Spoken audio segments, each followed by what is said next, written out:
Right, hello guys, welcome back for another episode of Below the Line. This is a discussion series I do where I pose a topic, a discussion point, and then you tell me what you think about it down below in the comments. Then in part 2 of the video, we'll look at the comments from the last week's discussion topic. Now, as always, I appreciate it if you listen to my whole discussion point before commenting. Often people read only a title or they listen to the first minute and then they leave comments which are either irrelevant or just missing the point entirely. So I always really appreciate it when you guys listen and, as you know, watch the whole video. It really helps as well support me and the channel. So this week, if you hadn't noticed, the latest firestorm or maybe bonfire occurring is to do with Total War. Now, you've probably seen this already because I know you guys, my audience, you generally follow these kind of things, and this has been one that's been pretty hard to miss. But what's it all about, and what is my question for today?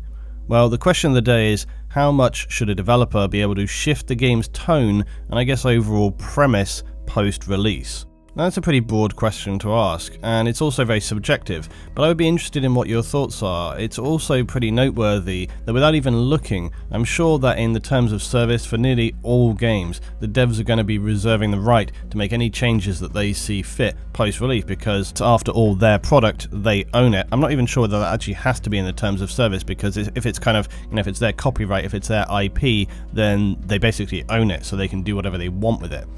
However, that might not be in their own interests. So as with so many things lately, what this really comes down to is consumer loyalty. Do the people who are very upset by changes to a game or even any product, be it mechanically, aesthetically, or some other social agenda, does that actually translate to damaging sales and the health of the player base? And you could actually look at a broader sense. We've seen this in the US recently with like people burning their Nike shoes and things. So this is something which is happening across the scale. When people see a company or a product or a business doing something that they don't like, they're getting a lot more vocal about it. People are saying like, hey, I'm on board with this product, but I don't like what you are doing. And they're being much more kind of just vocal or visually present about it. Now, ultimately, that's what we're talking about. Because people can make all the noise that they want to make, but often noise doesn't actually translate to actual numbers. The silent majority, who may not be even aware of the drama going on, or they just simply don't care, are often a pretty strong presence. It usually takes something pretty major to actually translate into sales deteriorating, so it's something monumentally stupid like the Star Wars Battlefront 2 loot box fiasco. So what's the deal with this latest thing? Well, the short version is that Total War Rome 2 had an update, and from what I understand, it's to do with like the families, the family trees in the game, which is part of the game. So much like with other Total War games, you're able to manage families over your kingdom, and this includes marrying members of your kingdom off, etc. for wealth, power struggles, etc. You can see this in Britannia and so on. Now, one of the key things that I think gives this very little validity is the fact that, as far as I'm aware, this change actually got implemented months ago. It's not something that just happened.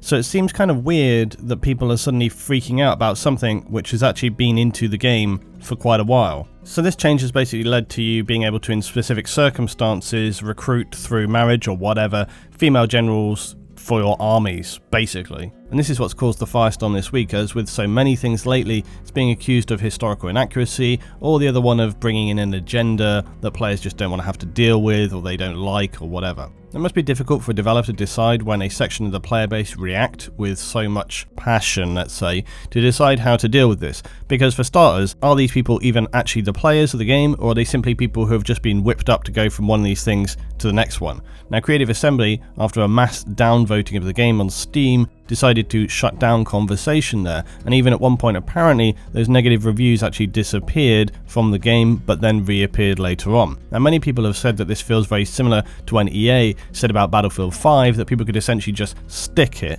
and if they felt really strongly they could just not buy the game. Now, Creative Assembly have been similarly strong-minded about the changes brought to Rome 2, and then this is something which members of the community might feel kind of slighted by, thinking like, well, why are the devs being so kind of in your face about it? The difference there, of course, is that Battlefield 5 is a game not yet released and Rome 2 has been out for some time.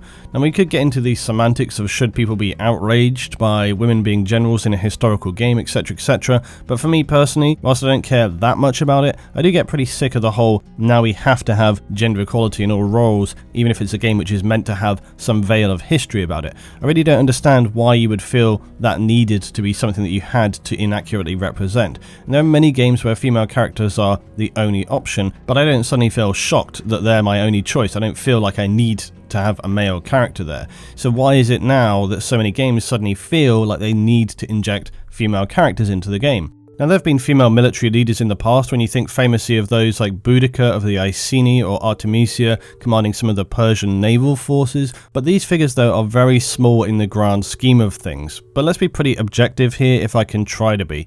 Total War, for me personally, I love it, but it's always been a game that I think of as striving for historical accuracy. Now, I don't know what their overall kind of statement would be, but for me personally, it seems like a game which is very, very much focused on historical accuracy. They go to great lengths to properly illustrate the equipment and visuals of forces, similarly the background of figures and events. So of all games, I think this one is probably one of the least that would try to kind of use the veil of authenticity instead of saying like we're striving for historical accuracy. That was just never really my impression of Total War, but maybe I was wrong.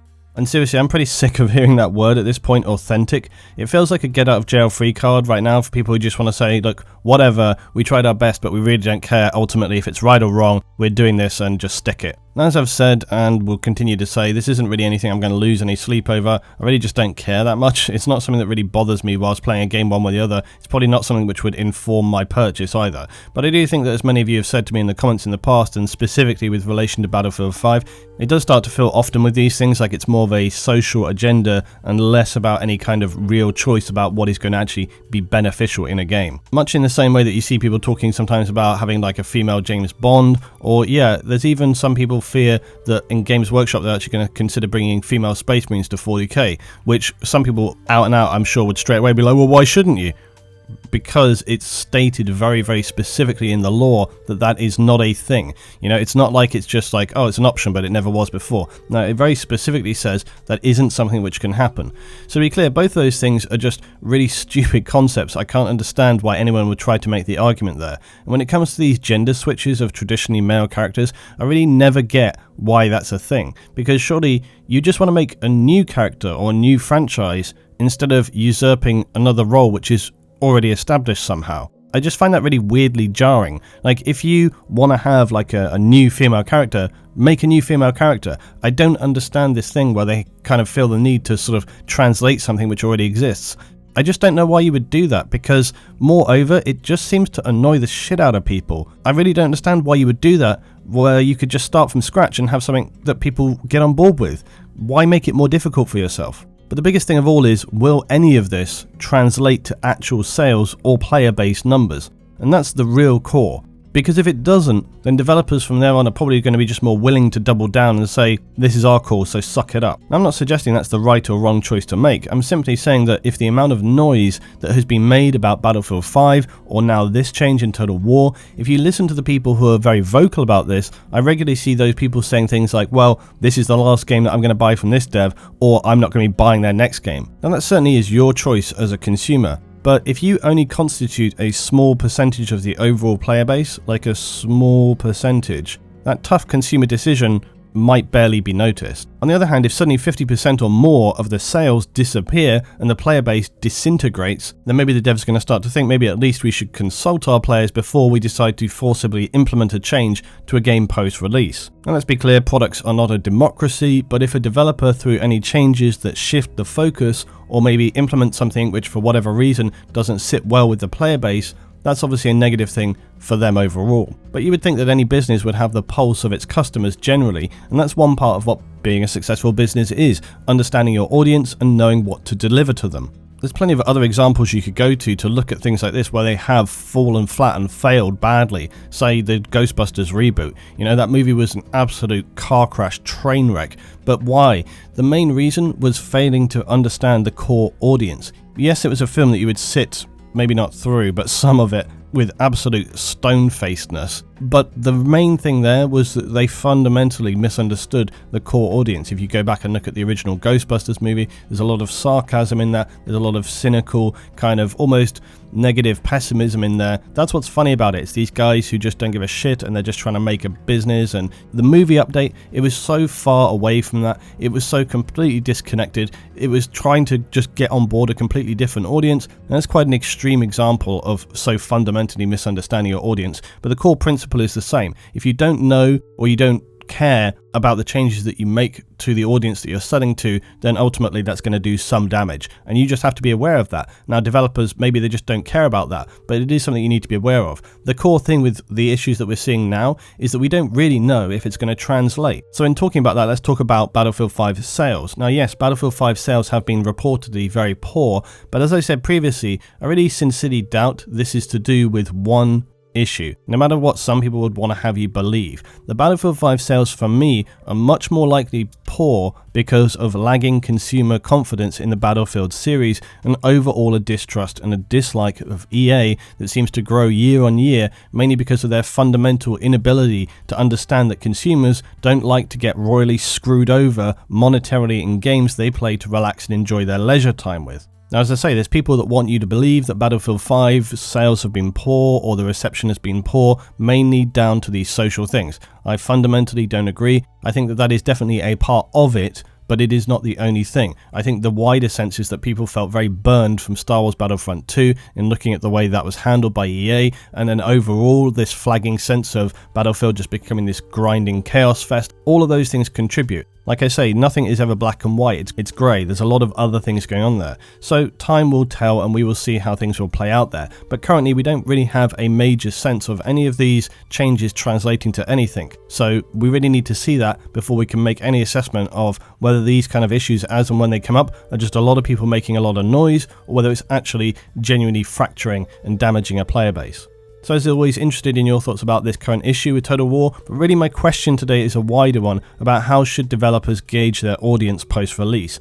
I think for myself, if I were a developer, I would certainly try to take some kind of yardstick reading to see which way the wind was blowing before I launched into an update, but then I'm not a developer, so what do I know? Tell me your thoughts as always, guys, down below, and we'll get on into part 2 of Below the Line. So this is where we discuss the comments from last week's topic, and last week I was talking about class restrictions for Battlefield, the fact that there are so many snipers in Battlefield, for example, and this has been an issue for the longest time. What can we do about it? Could we look at class restrictions like exist in other games like Squad and Postscriptum? Is that the right thing to do? Would it work? How would it be implemented? And there were a lot of comments, understandably, about this, and I would love to include so many of them. I read through a lot and there were tons and tons of good ideas and just good points made, but I can't include them all. So I've picked out some of the best that I thought were the most interesting, or made some general points that everyone agreed with. So Jack Foster comes in and says, class restrictions would be awful for the game as a whole. Very few people win with a system like that. The players that only play with one class would hate it. The players who like switching every death would hate it. The only people that would actually like class restrictions in practice are the people that don't think at all what class they're playing, which I doubt is that many people. Time and time again, it's been shown that most players don't like to be told what they can and can't do in a multiplayer game, and with already the lack of support for individual play in Battlefield 5, being in a situation where you're forced to play with weapons you don't want, and with teammates that don't want to play their roles, it would be nightmarish. Battlefield isn't a series where you have to have a balanced team composition. This isn't Overwatch or a MOBA. One good support player can fill that role for 10 assault players. Sad reality, but most people like to shoot people in a shooter, not place ammo boxes or medkits. The only system I could realistically see DICE implementing would be if your team significantly lacked a specific class, then you get more points or XP for playing that class, or even better, more cosmetics, as you know people love to look at the pretty princesses on the battlefield. So I'm going to be pretty brief in my replies today because I think I've said pretty much most of everything that was to be said on the last video. We talked through the whole process and I essentially came round to the conclusion that this kind of thing just doesn't really work for Battlefield, because the more you think it through, the more you work through the process of how would this be implemented, how would this affect things in the game, you start to realize that it just doesn't really work for Battlefield. This idea of class restrictions just doesn't really work. You could put incentives forward, you could do other bits and pieces, but by and large I think when you look at why people are playing and what they want to get out of the game, it just doesn't really work there. And like I say, for some of those people, playing in a certain way, it is a really core element for them. It's a really core thing that they want to be able to take on that role. And whilst it might not be the most applicable thing in certain situations, it is true that, you know, when you are playing a game and this, you do want to be able to take those roles. And for example, there are downsides, you know, like in, say, Postscriptum, many times I have thought to myself, you know what, I wouldn't mind taking a sniper this one time, or I wouldn't mind taking this role this one time. and I rarely can. It's really, really hard in Postscriptum or Squad to be able to take on those specialised roles, because there's always the guys who get in and the first thing they do is just jump into that. Obviously not the first thing, you've got to fill up the squad, but you know what I mean? They're like, they're waiting to jump into that role. Now, to be fair, in Postscriptum and Squad, sometimes you can say to somebody like, hey, would you mind if I was to take that role today? I never get to play that role. You'd be surprised in those games how often if you just ask, people are like, oh yeah, sure, no worries. Would that happen in Battlefield? Not a fucking chance. Average Canadian comes in and says, first of all, I don't really care because I'm not going to be buying Battlefield 5. Thanks for letting us know, dude. However, class restrictions are not a good thing because it doesn't solve the problem. People all piling in on one class is not the problem. It's the symptom of a large issue. That's a good point to make. He says if you're noticing everybody consistently gravitating towards one class, then it could point to a balance issue. And this is fairly true. Is that class overpowered? Possibly. Is it an issue with gameplay mechanics and the core mechanics of the game? Absolutely it is. If it's only happening on one map, then that points to poor map design. Well, either or it points towards that they deliberately designed it to account for that kind of gameplay.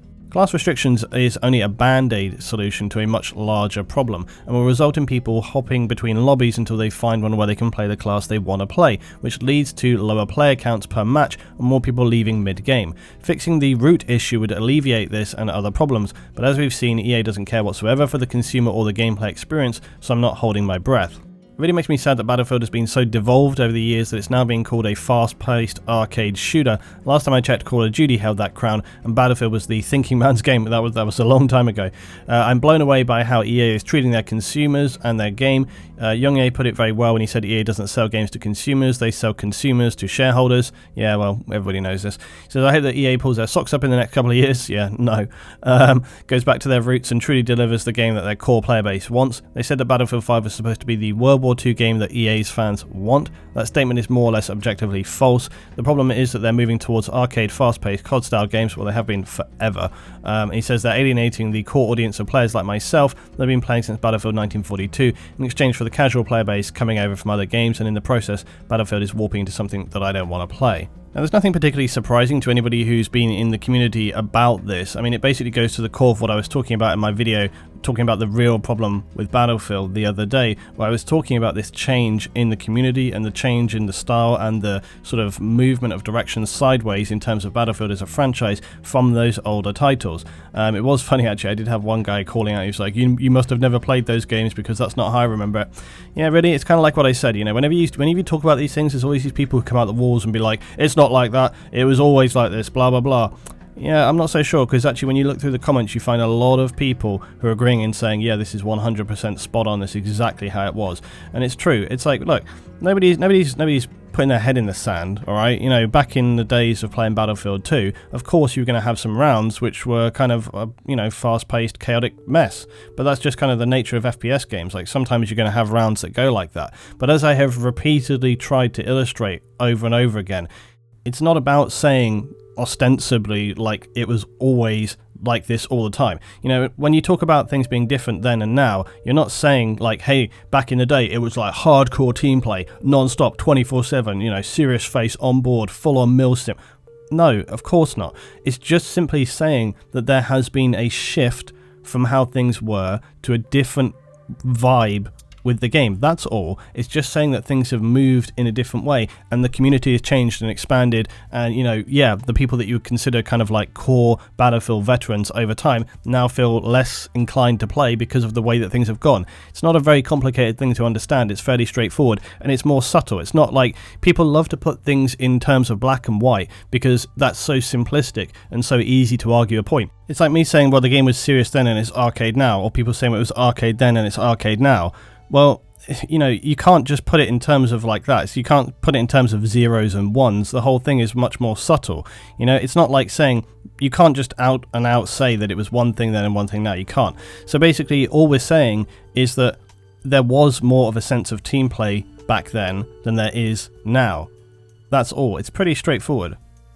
Mr. Whitney comes in and says, I've been playing the Battlefield 5 beta primarily as a sniper, and while I was really good at it, yeah, we believe you, No, I'm joking. I often was forced to switch to support or medic in order to carry the team as hard as I could. The amount of scouts made such a big difference in ground operations, for example. In some matches I played only on defense for some reason. We would have a really good team composition with assaults and medics intercepting paratroopers, while supports and recons are building fortifications, placing mines and helping from the distance, which is how it should be in order to have some perfect team play with all 32 players. However, most of the time I would be put into teams with 20 plus recon players and it would just be horrible and no objective could ever be defended. The presence of scouts was definitely way too high many times in the beta, and I think there's a couple of reasons for it. First of all, even though I didn't play BF1, I've heard a lot of people complaining about snipers just being too good, so I think that had an influence on the open beta with people wanting to do the same things that they did in BF1. But now the gunplay is different, and with lack of 3D spotting, the players had a hard time doing much as recons, but they continue playing just for the sake of satisfaction that you feel once you do get an actual kill. Another thing that I think had an impact on the sheer amount of scouts is just the beta itself, which I believe many people played as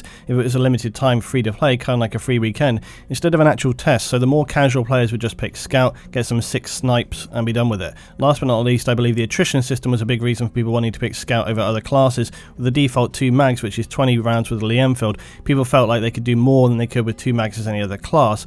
When DICE increases the ammo count, I think people will start using other roles much more than in the beta for the reasons that I've just stated. So to finally get to the question, should there be a role restriction in Battlefield 5? My opinion is that a system like that has no place in a game like Battlefield 5. As a Milsim community leader in Armour, one of the most tedious things that I've had to deal with is my unit's roles. It would often end up being a really bad team composition, such as too many scouts in Battlefield, or people being unhappy with the role they had to play as. It's a double-edged blade that works for some serious games like Armour and Squad, but at the same time would be very negatively impacting for a more casual game like Battlefield.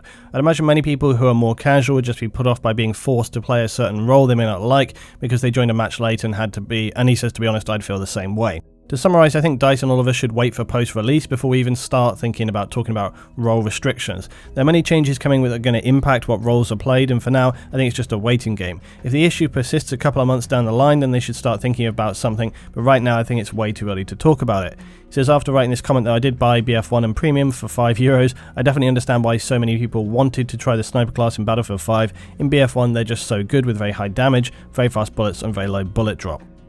I don't really have much to add there. It's like I said at the beginning of the video, some good insight, and it basically does what it says on the tin.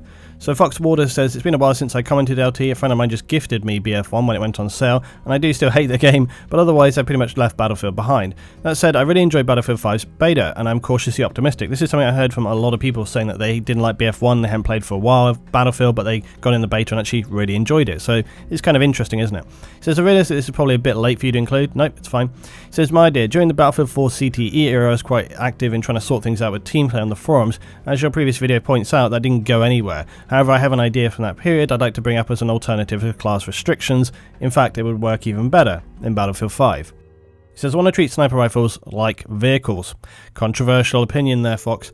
He says, I'd make snipers more powerful, also controversial, no more scope glint, but also give DICE a way to fine-tune the amount of snipers on a given map. This is a similar pitfall to what you mentioned earlier. It takes away the dynamic ability to adjust to a situation. It would suck if you had a really good enemy tanker, but everyone who's playing either tank or support were incapable of dealing with it, which has happened to me so many times. He says you can't switch to deal with it because the tank and supports are all taken. The same would be true if your snipers were fools and they had only 1 or 2 really devastating snipers on the other side. Never really had much of an answer for this other than to say just prefer fewer snipers overall. Now Battlefield 5, he says, offers a better solution. Just like your squad can call in rockets or vehicles, perhaps your squad can also call in sniper rifles as an option. This would mean even if your sniper slots were always occupied by the bad guys, you could still spend the points to deal with good enemy snipers temporarily. This would keep the dynamism of the game without oversaturating it with snipers. Obviously this means the scout class would have to change, but I think there's more of an opportunity to be creative on DICE's part. The sky's the limit with what the 4th class can do. We've seen this in the past. Then you could have a specialist role or whatever. So the problem, as I see, is that the scout recon doesn't really synergize very well with the other 3 and never has. Perhaps that can change to more of an alternative style of assault, go nuts with possibilities. Now look, a lot of people actually made comments talking about this idea that you could call in sniper rifles or whatever, and I think this actually alluded to something else we talked about on another video, where the idea that, they would be like specialist pickup pieces and things like this. But, it still comes back to the whole idea of restricting people, and like I said, the more you think through it, I just don't really think that works. I don't think it's a good thing to do, and even in this sense, this idea, I'm not really sure that works. I don't think it would really be what the game is or meant to be. However, I do like this pretty controversial idea that snipers fundamentally don't gel with the other classes. They often don't. They very often end up sitting away from their squad. They're not really part of a squad. So what about this? There's a couple of different ways you could actually go. What about if you had sort of similar to vehicles, all right? You actually, and similarly in armor, say in armor, right? When you set up all your squads at the beginning, you have all your squads laid out with their different roles. And at the bottom, you have like 2 sniper roles, like a spotter sniper. But what about if on each team you had like those specifically designated positions? Now again, that does come back to restricting, but it would also, you could have, maybe it would be more like you have to take a, maybe it'd be more something like this. Maybe it'd be more, I'm thinking out loud here. Maybe it'd be something more like, instead of building a normal squad, you build a sniper squad, which composes of only maybe like 2 people. And maybe one of those people is like a spotter sniper, which has like a semi kind of like different setup, and one is an ordinary sniper. So if you want to play a sniper role, you take on those squad types, okay? And then if everybody else is playing, all it would do is it would help to prevent the kind of disconnection between squad players where you have them spread out. Or, more controversial opinion, let's fucking scrap snipers. Let's just drop it. Let's have a specialist role who takes on more kind of like battle rifles and other things like this. You know, and again, like he says, you could go nuts in terms of the possibilities of what that other class would entail. But maybe it's time to start having that conversation. Maybe it's time to bin snipers for one game.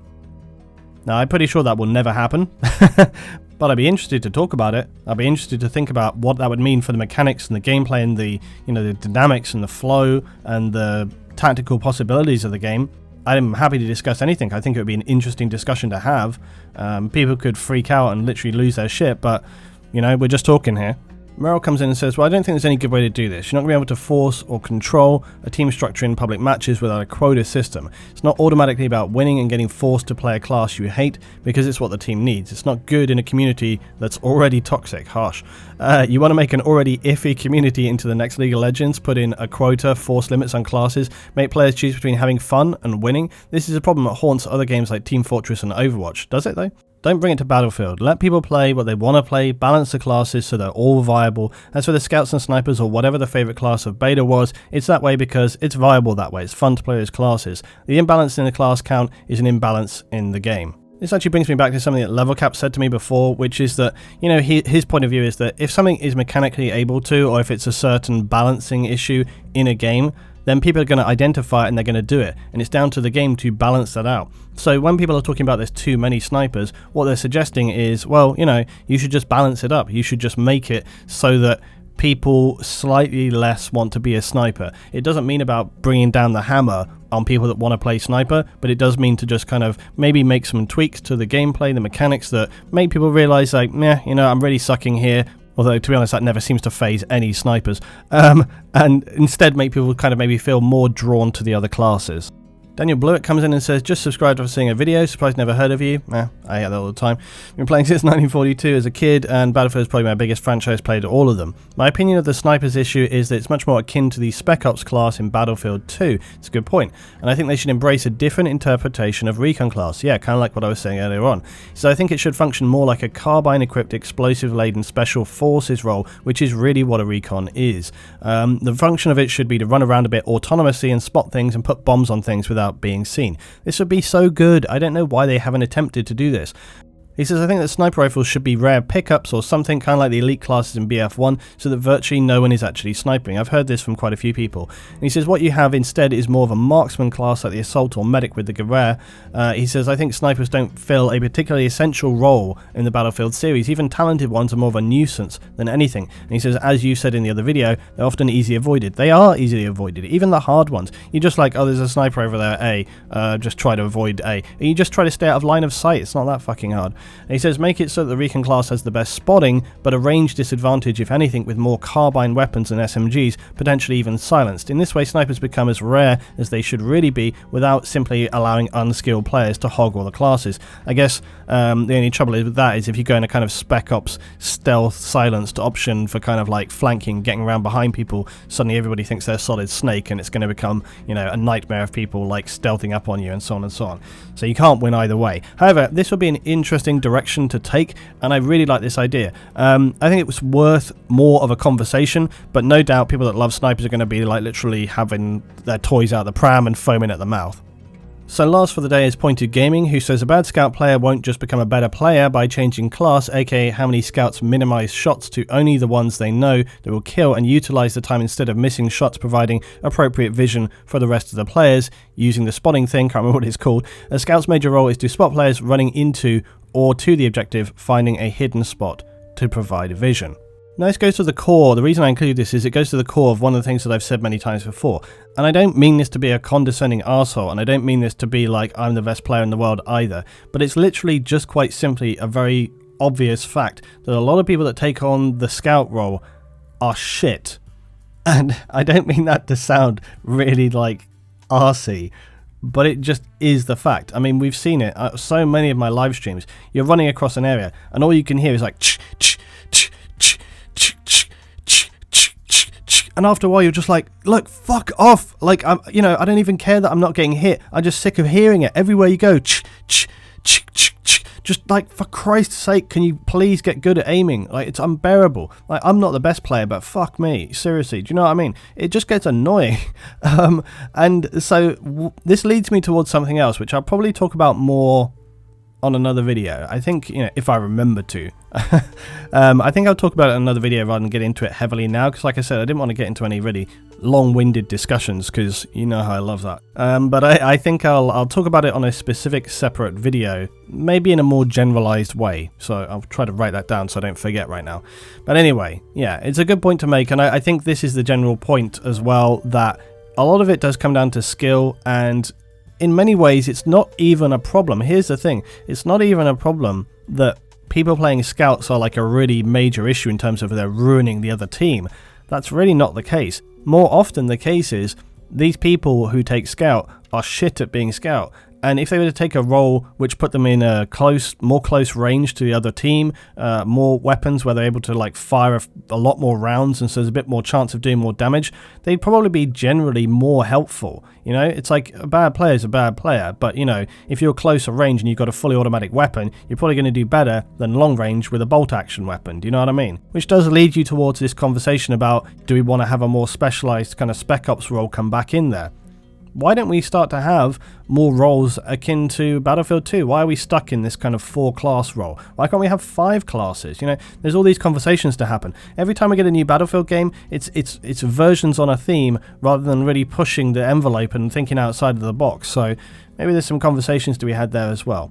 Anyway, thank you very much for all your comments last week. Please get thinking about down below in the comments for this week about this idea of, what does it really mean for a game to be amended post-release? Is there a responsibility for developers there to really take the community in consideration, or can they just do whatever the hell they want to? I think it's obvious we know what would be the best in an ideal world, but nothing's ever perfect, is it? Thanks guys if you watched through the entire video. As always, like I say, it actually makes a big difference to me, helps the channel. And also lastly for today guys, I've been using the community tab a lot more on my YouTube page, so I recommend you go and check that out, because I'm posting polls and having conversations, and yes, sharing some stuff from my sponsor there as well. So if you go and check that out, it's on my main YouTube page, the community tab at the top, and you can get involved in the polls there, and I'll leave your comments if I have a conversation that I'm having there in the future. It might be that I start doing elements there which get included in videos, so be sure to check out the community tab guys, because I'm going to be using it a lot more in the upcoming future. It's something that I've found is working quite well for the channel. And the very last thing I want to say today is next week will obviously be episode 50 of Below the Line. So I'm quite surprised we got to 50 episodes of this series, but I think it's been doing better and better as we go along, and I appreciate all of your guys' interaction. I wanted to throw this at the end because I know that only those of you who are already committed to this series will have watched all the way to the end. So if you have a topic that you would like me to discuss, it can be current or it can be long-standing. If it's something interesting that you think would work for the format of this series, something which is also relevant to me and that you know that I would probably be able to talk about, please put that in a comment as well. I will be checking for it, because maybe I'm going to select one of your comments for the episode 50 for Below the Line as the topic for next week. So if you have some good ideas for that, please put it in the comments down below. Like I say, if I have to, I'll come up with something myself as per usual, but it'd be really cool if I could have one of your thoughts as a topic of discussion for next week for the 50th episode of Below the Line. So thanks for watching as always. I'll see you next time for some more of Below the Line.